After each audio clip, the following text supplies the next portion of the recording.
बिस्मिल्लाहिर्रहमानिर्रहीम। अस्सलाम वालेकुम। Welcome to my channel. आज मैं आपको बताऊंगी किस तरह से हम खट्टी मीठी इमली की चटनी बना के और उसको फ्रीज़ कर सकते हैं। लेकिन उससे पहले मेरा चैनल सब्सक्राइब कीजिए और बेल आइकन पर ज़रूर क्लिक कीजिए।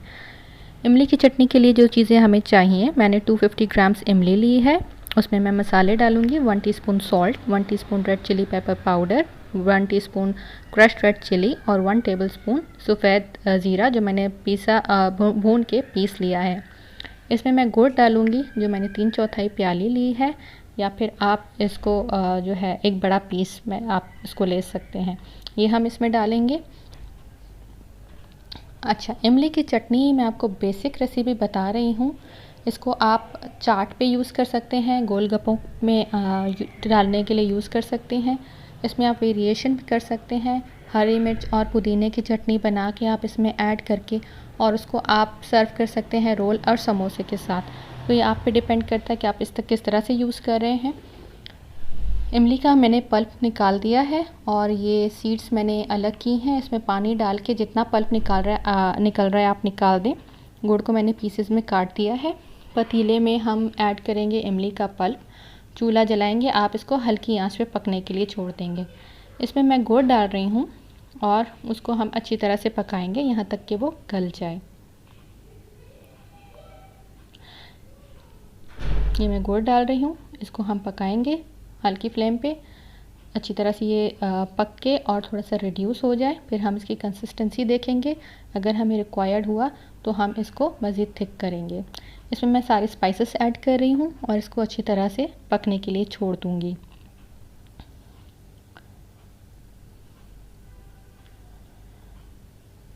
इसको बना के और मैं फ्रीज़ ज़्यादा क्वांटिटी में बना रही हूँ तो मैं इसको फ्रीज़ करूँगी।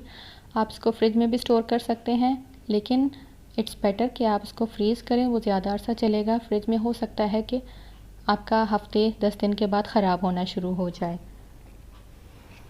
अब ये हल्का सा इसमें उबाल आने लगा है, हम इसको और पकाएंगे।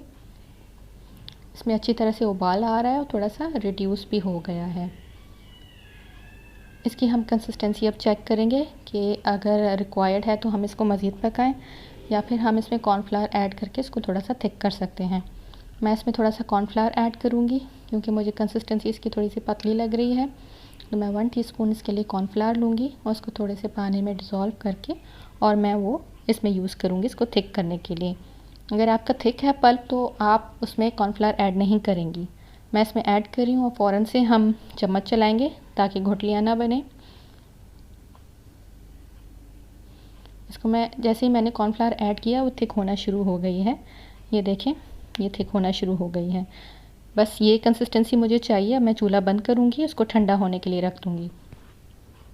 ठंडा होने के बाद आप अगर फ्रिज में रखना चाहते हो तो आप छोटे से जार में थोड़ी सी क्वांटिटी में आप इसको फ्रिज में स्टोर कर सकते हैं। बाकी क्वांटिटी आप आइस क्यूब ट्रेस में आप फ्रीज़ कर लें और उसको आप फ्रीज़र में रख दें। ये हम इसमें डालेंगे और इसको फ्रीज़ करेंगे। ये आपका फिर काफ़ी अर्सा चल जाता है। रमज़ान है तो हमें रिक्वायरमेंट होती है, चाट बना रहे हैं, समोसे रोल्स के साथ हमें सर्व करना है, तो ये एक अच्छी टिप है कि आप ज़्यादा क्वांटिटी में बना के फ्रीज़ कर लें ताकि आपको झंझट ना हो बार बार बनाना।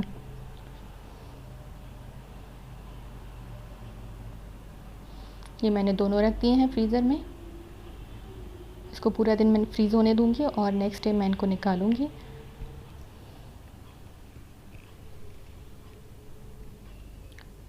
ये फ्रीज़ होने के बाद ये लुक आई है। इसको आपने 2-3 क्यूब्स 4 क्यूब्स जितनी आपकी रिक्वायरमेंट है आपको उनको निकाल के आधा घंटा आप रूम टेम्परेचर पे रख दें। ये सॉफ्ट हो जाएगा और उसको आप यूज़ कर सकते हैं।